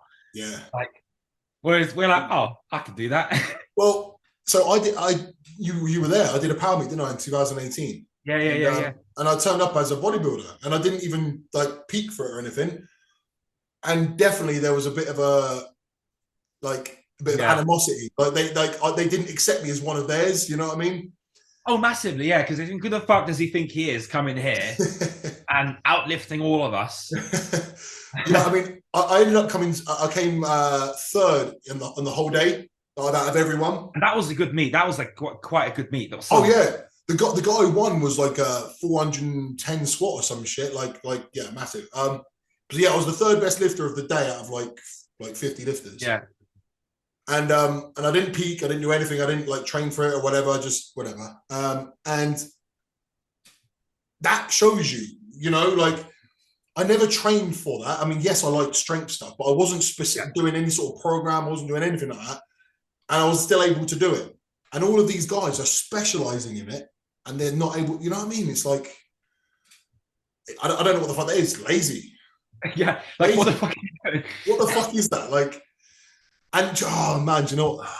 In Spartans, there's all these powerlifters and strongmen. Yeah. And in between, they're the ones I'm talking about because they see that on my Instagram still. Oh, you even know the ones I'm on about? Yeah. You know, there's this bald guy. His name's Ross. Oh, I know Ross Tizard. Yeah. He's a nice guy, but yeah. He's been like deadlifting 180 for the last 6 years. I know. I shouldn't laugh because I like Ross. He's a nice guy, but as you say, he's nice, but yeah, equally like, and he's being coached by Sean. Is it Sean? Sean Dunn. Right. What the fuck is Sean doing with him? Then why? Like, I don't know, man. I don't know. Yeah, it should. I bet you, me and you can get him to get stronger, like without all the fat. Bro, I've got a powerlifter guy. He is like he's actually really strong. Like really strong. He does like he's got like a 200 kilo bench and like. Yeah. And I literally like how I program is the way I program for us. I'm like, right, do like volume work, and you know it's kind of like you get your. How we used to train. Like I never used to program weighting. Like, I just went in the gym, whatever I felt like on that day, I did it, and then went back. Yeah, 100%. Well, you and me, maybe it's steroids, maybe it's genetics, but like we never really had to. That's why it is. But you and me never really had to try that hard, and it just we'd get stronger. Yeah. Like I just knew if I had a good session, I knew next week I'd be stronger. It's like there's no doubt about it. I know I'm going to be stronger. You know what I mean? Whereas a lot of people don't necessarily have that. They got to like scrape for every fucking kilo. Oh, I hate that. I'd give up. I'd be, yeah, 100%. Mate, I haven't got the mental capacity. Like, imagine nailing every variable that you can, and then like you literally like don't get any stronger. Yeah, it would fucking wind me up so bad. But all those powerlifters in between sets, and they're eating their Haribos, and they've got like, you know, Tesco do like a flapjack pack, like little squares of flapjack. They're eating flapjacks in between sets, and their answer is, I bet you they take more gear than us. Say again? They take more gear than us, I bet you, as well. Well, they can't. How can you not get stronger? But yeah, anyway, when I asked them, why are you eating flapjacks between sets? And they were like, energy, bro. Fucking hell. Like, but this sort of like archaic mentality, you know, they truly believe that is what's going to give them the next power for the next set. Actually, it's the opposite. Your body is going to be, the blood that you need for your muscles is going to go to your stomach. And it's just like, oh, man. No, and again, like, I'm almost like tempted to message those guys sometimes and be like, what the fuck are you doing? Like, what, like, how? Do it and then screenshot show me. But it's annoying because it's kind of like, bro, I bet you I could take one of those guys and put him on like a normal bodybuilding split, like with just the basic shit that how we used to do it before, and get him stronger. Yeah, 6 weeks. 6 weeks, and I guarantee I can add like another 10, 20 kilos. Another like 20 kilos. Yeah, 100%. Like, it's because it's not that technical. Because when you're at those kind of numbers, it's not like, I think Dan Bastick put this on his story the other day, like going from 180 to 220 is, you know, going from 220 to 260, every time you get more and more, it gets hard. Like, you got to nail everything. Yeah. But when you've got a 180 deadlift, going up to 200 is quite easy, isn't it? Like, it just is. Well, I remember, like, for me, back then, I'd go up 5 kilo. Yeah. Every session, 5 kilos, 5 kilos. And it was going up. No doubt about it. Like, I think for me and you, though, do you reckon you get strong proportionally, like someone on a barbell, like on a bench press, squat, and a deadlift, you get strong, right? But is that the same on like machine work, for example? Oh yeah, yeah, absolutely, yeah. I even find that now, like whatever I'm doing on week 1 of something, by week 4 I'm way past it. Like yeah. And touch wood, like that. Like I've had that my whole life. Like it just progresses easy. I find that with like the machines in the gym, because it's funny, like anytime they get a new machine, and like a lot of the guys in there are like, oh yeah, no doubt you'll be maxing it, and like you'll be the first one to max it. And I'm like, that's not a good thing though, because you've got no longevity with that machine. Yeah, 100%. Yeah. Like if you go on a machine and like 4 weeks in, you've maxed it out with as much as you possibly can on that bar, on that weight, it's like, that's not actually a good thing. No, and then because then you got to introduce variables, be that like a gym pin, or you got to like slow down your eccentrics or something. Yeah, it's like, And it's like a lot of people that aren't strong, naturally aren't strong. I would sometimes rather be weaker, a little bit weaker. Again, as with most things, probably somewhere in the middle, right? Because you don't want to be like Ross Tizard. No. Sorry, Ross. I mean, he didn't give up. That's just he's not. No, like Ross is a nice guy. I'm sorry, Ross. I'm sorry, but no. But you don't want to be. You don't want to be no progress, and you don't want to be like too extreme. Because as you say, because then also when you're this guy and you're too extreme, it starts getting dangerous. Because working sets of like your deadlift, like I'm sure if you wanted to, you could fucking 260 for like 610. Eat like 10, yeah, that's what I normally do. 8 to 10. Yeah, and the risk of injury, again, we had this discussion before, is like is up, you know, like. So I did a run with the Smith, and I got up to seven aside, and that scared me. So that's why I stopped it. I said to Louis, I said like he's like, you can go up. I'm like, I can, but I don't want to. I'm like, I think that's it for me, because I'm racking it. It was kind of like, oh, like if you watch that video where I'm racking, and I'm like this, like looking, it's like, I'm like, oh shit. Yeah, you're in your head, and then you don't like perform the exercise like you want to, because you just think about, don't get injured. Yeah, you know what I mean. Yeah, and you're like, there's a lot of fucking weight. There's like seven, like 14 plates in it. I'm like, if that shit snaps, you're fucked. Oh man, yeah, 100%. Yeah, they don't. It gets a point where it's you get like anxiety before your session. You know what I mean? Yeah. Because you know the numbers you've got to use. And that was on a Smith.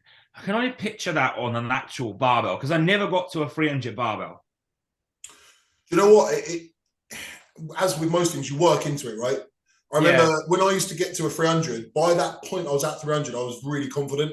Yeah. Because the week before, 280 went boom boom like a fucking. You know what I mean? So it just felt like the idea of going 300 now. I'm like, but you know, you build into it. What about 200 on a bench? The idea of that now freaks me out so bad. Yeah. but that was a weekly thing before. It was, you know, fucking crazy. But again, yeah, it's just as with everything, you get used to it. And I think having been a bit fearless as well, you know, like, well, you're still young, but when I was younger, I was more fearless. It was almost like naivety. I was just like, yeah, fuck it. Yeah. But now I think too much. I think about everything. I'm like, well, if that happens, then I don't do this, and then it could affect my job, and it could affect my mortgage, and I'm fucking hell. Yeah. But when I was younger, it was like, boom. I'd come in on a hangover and still do it. Yeah, I think again, some people probably can get away with it a little bit more, but I think again, do you need to be squatting 300 kilos? No, I doubt it. I don't think so. No. Even 180. That's why now I'm like, I don't go past 180. I'll just do a couple of sets of 180. I get that. I think for me, 5 plates is like the cutoff now, like 220. Because it's just, as you say, the risk reward thing, you know? Yeah. Do I need to go 5 plates is still a lot of risk. On a barbell, that's high risk. Yeah. I think 180, 4 sets of 10, 3 sets of 10. Yeah. Kelvin wants to do a session with me. He was talking about the German volume training. He said he reckons he said for me, do 180 for 10 sets of 10. Oh, you can't do that. I reckon I could. You don't reckon? No, that's 100 reps with 180. 140. No, look, not straight away. I reckon maybe like 2 or 3 weeks, probably. Yeah. Not tomorrow. Yeah, probably not. Yeah. Do you know, one time about a year and a half ago, I did 220 for 5 sets of 10. So I did 50 reps with 5 sets. You got another 5. Yeah, but that was 220. I think what it becomes is more CNS fatiguing. I think you're right. It's almost like, yes, the first set of, like, when you first start, let's say you start your workout, the first set's really good. And then as you go like into the session, your sets start to like decline naturally because you can't sustain it. I think that'll probably be your limit. That'll be the whole workout, you know? You do that and then you you wouldn't need to do anything else after that. I'm kind of intrigued now to give it a go. Might do it in the next couple of weeks. I think even 100, 140 for 10 is hard. No, you could do that. Oh, well, you could do it, but I'm saying it's going to be a challenge. I think it's more just boring, isn't it? By the time you've done like 6 or 7, you're like... Yeah, you know, when he was telling us about that, I was thinking, I couldn't think of anything worse. Obviously, I wasn't going to say that to him because it's his thing, right? Yeah. I couldn't think of anything worse than going to the gym and doing 10 sets of 10 or something. Fuck that. Well, and you did a session with Louis and it was like 100 sets or some shit, wasn't it? Yeah, but of different shit. Yeah, but still. How long was that session? Oh, bro, 3.5 hour long. Yeah. Fuck that. He messaged me actually because he watched our podcast and he was like, oh, I guess our session's off then. And I was like, what do you mean? He goes, because I watched the podcast and you said that it sounded like shit. And I was like, no, we'll still do it, but like maybe just like cut down a few of the sets, you know? Yeah. Oh, I can't imagine he trains like that every session. Mate, you spend half your life in the gym. Yeah. No way. Not just that, but I think at that point it gets to a point that it just becomes just junk volume. Yes. Yeah. I'd much rather go more towards like being a bit more intense, but less of it. Like for sure. But that goes with everything, you know. Even like, what would you rather watch? The 100-meter sprint or a marathon? No, but that said, we went in. We didn't go easy. You're still Like I said, we're still warm up to a squat with 180. Like, and again, like we're taking a lot of pre-workout, and it was kind of like that one session that you're like running off adrenaline at the end. But it was like drop sets, and like every set was failure. Every set was hard. But what I know about you would have hated that.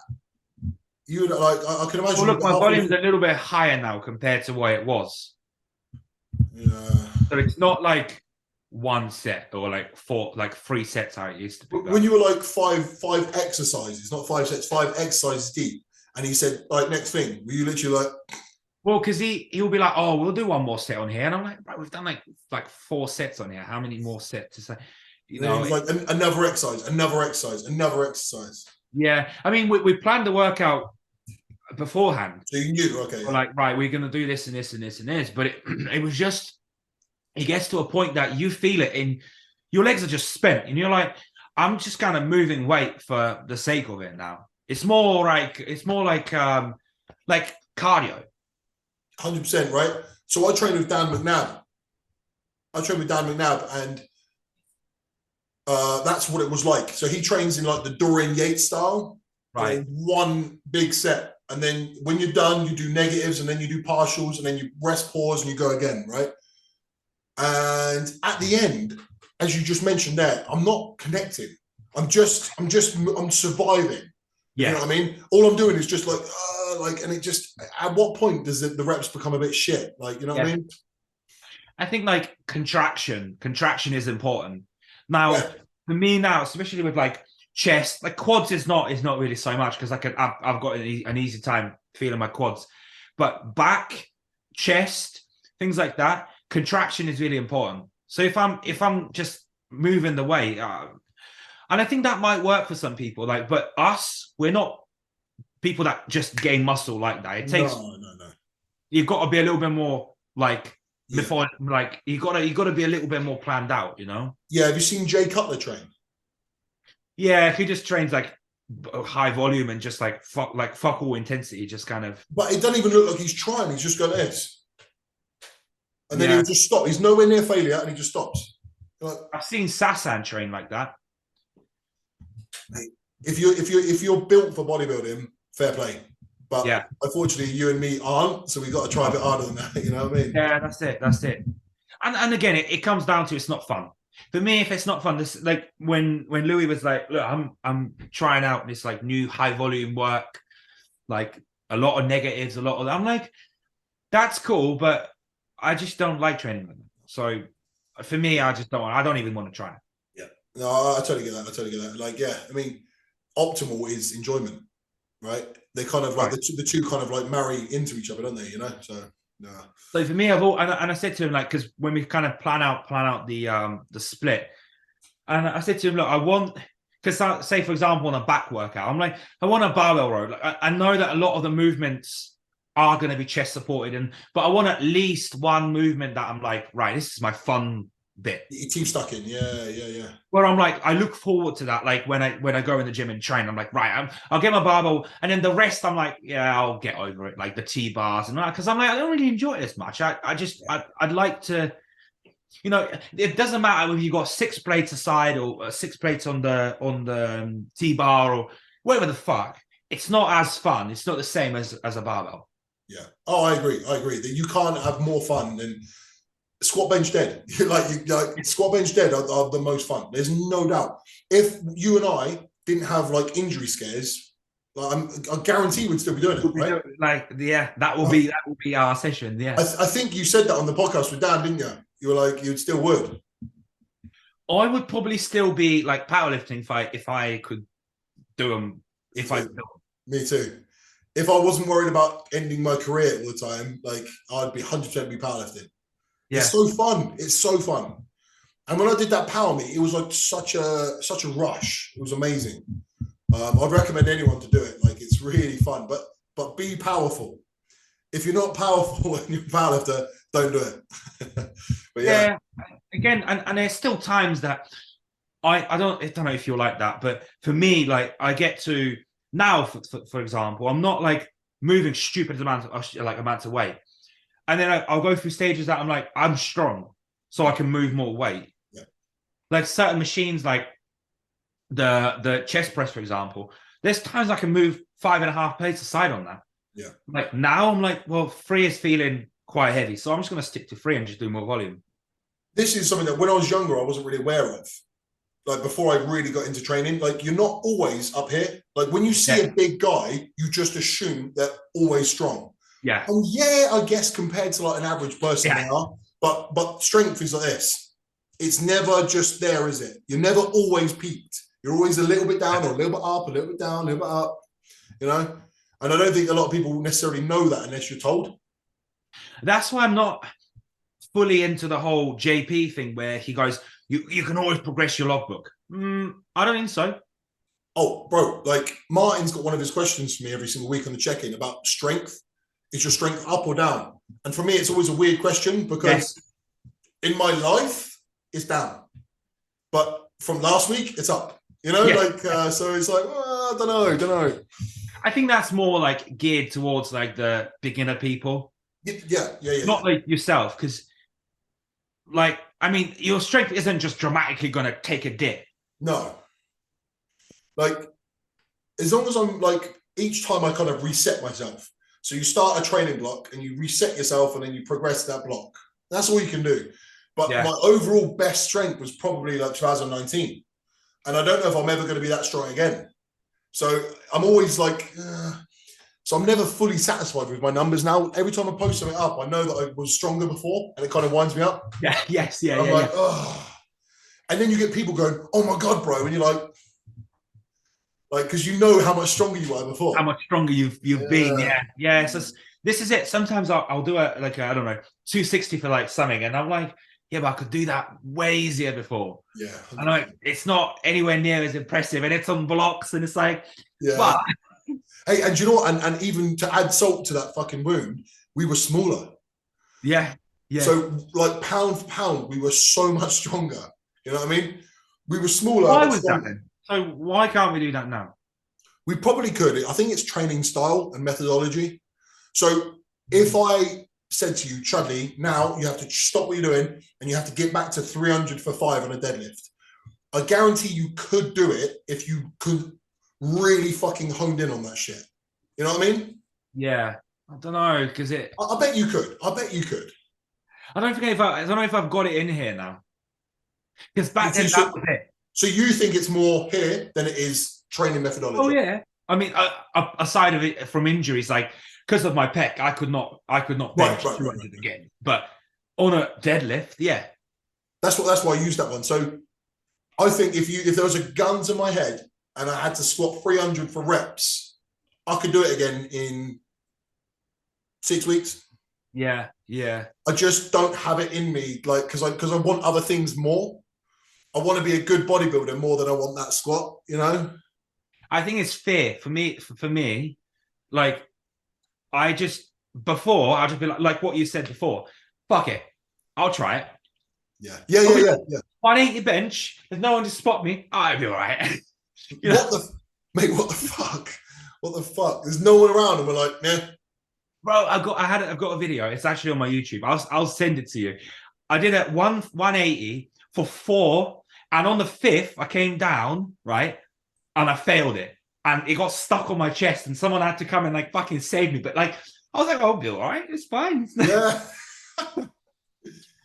I've had it happen a couple of times where you're stuck under, and I had to roll it down my body, and it was like 200 kilos, and I was rolling 200 That's kilos. what I'm saying. When it's 200 kilos, it's not. It's horrible, but you've got adrenaline because you think if I don't get this off me, I'm fucked. Yeah. So there's no choice. You have to do it. Yeah. So yeah, I've done that before, and yeah, as you say, you're a bit like, yeah. Whereas now it's like no. So that's I haven't got it in me to like mentally, like I think if you get to say 280 on a squat, and you'll just be like, you're like gonna get a bit anxious, and whereas before you're like, you don't even think, I've done this a million times before. Yeah. I think I still felt anxious, but I was able to override it. Right. I was able just to be like, whatever, like, it's fine. I know that I'm strong, so it's all good. I think what it comes down to is that we're like basically pussies now. Is that Maybe. basically what happened? Yeah. Somewhere along the line, we've become bitches. Mm. I think also there's like a novelty to it. So when you do 300 and you're like, right, 300, that's like the goal. Right. Then you've done it and you're like, well, I don't really want it anymore. Like I've done it before. Like for me now, I've got no desire to bench 200 again. I've done it before. Yeah, I feel like we've got a different mindset now because we've achieved certain numbers, certain like benchmarks. Yeah, you know when the same thing, like you get like a bodybuilder that does like one season, he's really good because he would have died for that prep. He Right. would have done anything, Right. and then they just don't have it anymore. They just haven't got it in them. I don't know if you've got clients like that, but I've got a couple of clients, not a couple of clients, a client that I can think about that he would just do he would fucking eat like egg whites on fucking every meal for the day. And now he's kind of like, he hasn't got it in him like that anymore. Mm. Diet to that. But the box is ticked. The box is ticked. It's done. Move on. I think so. I think so. And almost they're kind of like, well, I don't really want to suffer like that anymore. I had a guy like that last year. And he was so up for it. Like everything was just like tunnel vision. He finished and he was like, that'll do. Yeah. That'll do. And I was like, mate, you got a really bright future. I actually had someone message me saying that guy needs to carry on. Yeah. He's got a good future. And I sent him a screenshot, sent it to him, and he was like, no, I'm done. I'm done. Like, yeah. I wanted to do it. I did it. Move on. I was like, oh, fucking hell. Some people are like that though. I think so, mate. I think so. And I think with going back to the numbers thing, I think the risk of injury is just, imagine if you could no longer do this anymore. Yeah. And it was because of one moment just for a 300 kilo. Like, I don't know. It doesn't feel worth it. That, but it just scares me. Like I can admit that. Like going under even a 5-plate squat now, I'm like, ugh, like, you know. There's not many things will make you as nervous as a 300 squat. Like it really, even back in the day, I used to get proper like sweaty palms. Even the night before I was doing it, I could barely sleep. My heart was going. My heart was going. Yeah. I remember when I booked in that power meet for the next like 3 weeks after I booked it, I couldn't. My sleep was disrupted. Like really, because I just kept thinking about numbers. And it's just that it's like, one, you don't gain anything for as far as bodybuilding. Yeah. But two, it's kind of like it's just fucking risk. Yeah. I know. For some reason, it felt worth it, and now it doesn't. So yeah. I think we just wanted it more. Yeah. Like at the time, it was like, and I think that for me, that like say that 300 kilo deadlift was like the thing where I was like, right, I've got to get this. That's like really important to me. Past that, I got to 330 and it was kind of like, whatever. Like whatever. After 300, it doesn't count as much. It doesn't matter as much, does it? Yeah. Was that the one where did I give you £100 for that as well? Yeah. So that week I pulled 300. I think it was like the week after I went back and did like 310, and that 310 was like a proper grind. The fucking yeah. And then the year after I did I trained. And I was like, right, I'm turning like 22 or like whatever. I'm like, right, I wanna get to like 320. So I did 320. I'm like, that was easy. I was like, how the fuck did that go up? It was sumo, but yeah. And then I did 330, and I was like, that went up like that, and I'm like, what the fuck? But it didn't feel like I didn't feel like, oh, I've achieved something. I was kind of like, man, whatever. The sense of achievements. Yeah, the first time I 300 deadlift was way better because then I did a 320, but although the 320 is better, the 300 was special. Yeah, it was special. I wanted it for a long time, so I don't know. That's what I mean. So then going back to it, it was kind of like, yeah, I'm not. And it got to a point that 300 was I could do it on any day. Yeah. Well, those days seem like they're gone, but maybe they'll come back at some point. But for now, no. I can't see me ever benching like 5 plates again. I can't see it. You don't think so? I'd love to, but it's just too risky. I think if you could do that now, that would do a lot better on social media. Yeah.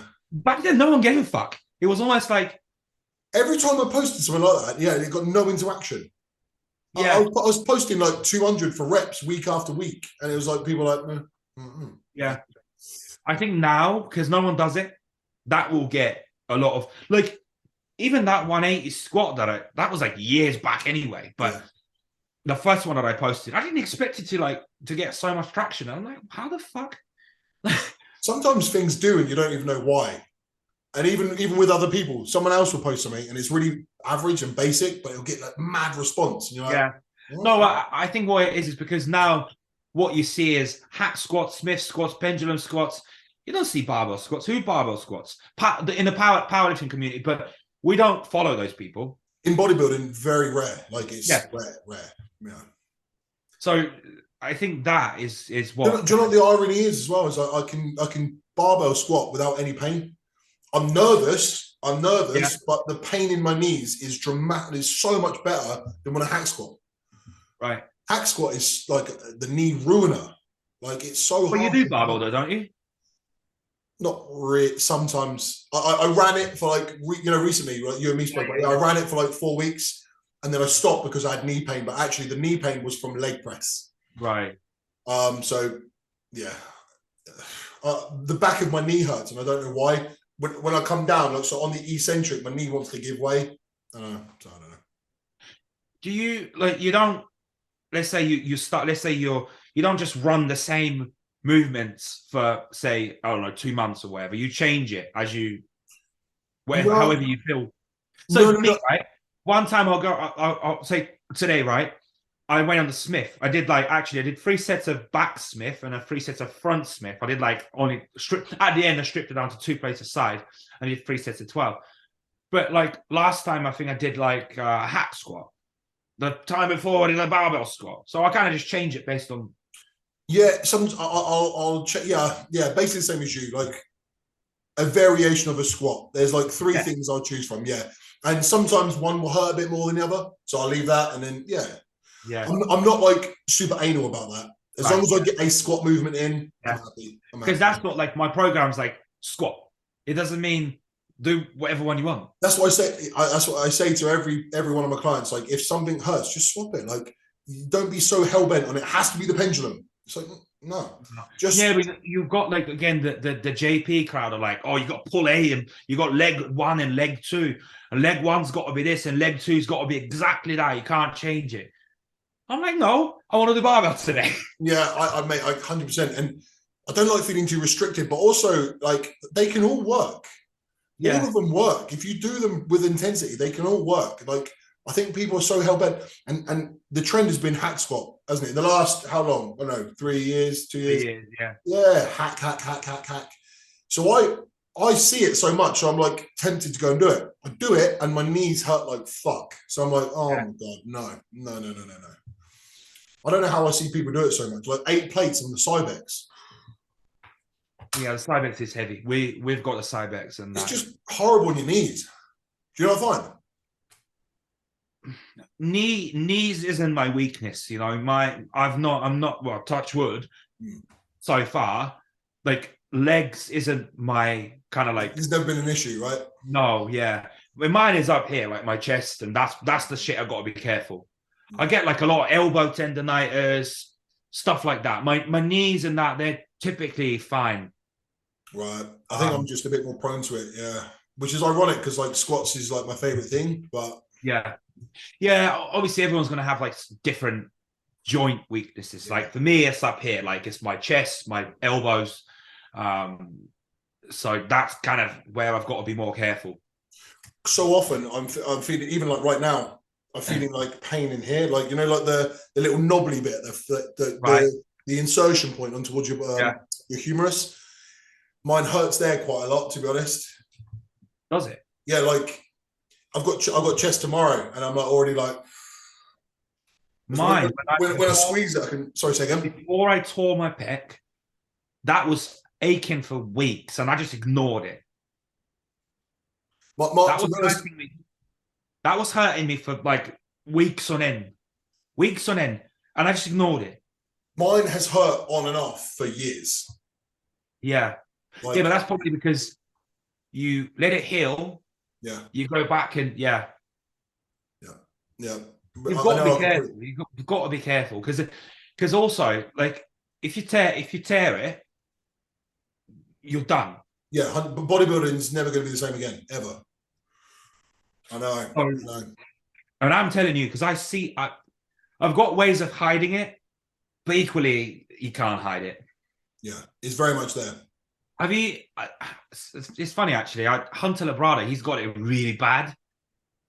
Don't know if you've noticed it. Yeah, only when you said it. Mate, it looks horrible. Yeah. And I was showing someone, they're like, I've never noticed that. I'm like, that's all I look at. When you come, as soon as he walks on stage, that's all I see. Now that you're saying it, it's going to be something I'm going to look at even more. So I'm going to look at it now. I bet that's all he thinks about as well. Probably. Do you know what I mean? When you've got a thing, it's really hard to detach yourself from it. Like, if you type in Hunter Labrada Pec Tear, or even the Olympia 2022. Here you go.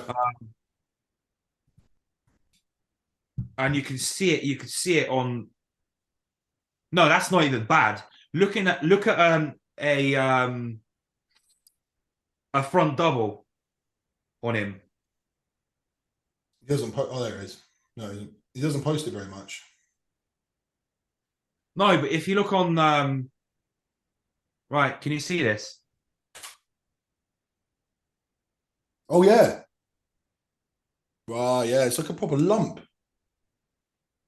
Yeah, it looks It's terrible. weird, though. Look at this. Look. In this video, you can barely even see it. Again, that's because it's in the gym. Right. Okay. So under the lighting. Probably. Yeah. I don't know, but Yeah. when you see it and it does not look good. You could really tell. Look here as well. Oh yeah. Yeah. How is he? Mate, he's a top 10 in the world with a torn pec. Yeah, that's pretty fucking. That's not bad, mate. makes me think like if you can, because obviously, if you tear the whole pec, that's easy because you just have it put back together, right? But if you tear the tissue, which is what I have, you just have a hole. Right. Yeah. So whether you can put something in it, like talk to a plastic surgeon and potentially they can put something in it. You would still see it there, wouldn't you? You know, if they could get that, like polyfiller, like there's a hole in it, you just Yeah. I feel like that would be. I mean, I don't know, but that doesn't feel like it would work very well. I don't know, because when you're bodybuilding as well, you're under the spotlight. You know what I mean? Like people are analyzing your physique properly. Yeah. If you're just walking around, fine. But if you're on a bodybuilding stage pulling a pose, it's like fuck. You can't tell unless it's flexed. You can't tell. Mm. Yeah, but it's definitely not worth it, is it? Like fucking one lift can fuck everything, you know. Especially on like a chest. Yeah. Because it's right in the front. It's what you see. It's the first thing you look at. But mate, anyway, it's fucking it's dinner time. I've got same. 3 meals to eat. Yeah. 9 o'clock and I've got 3 meals to eat. But yeah, mate, it's been a pleasure. Thank you very much for your entries, mate. Yeah. Right. Until next time, man.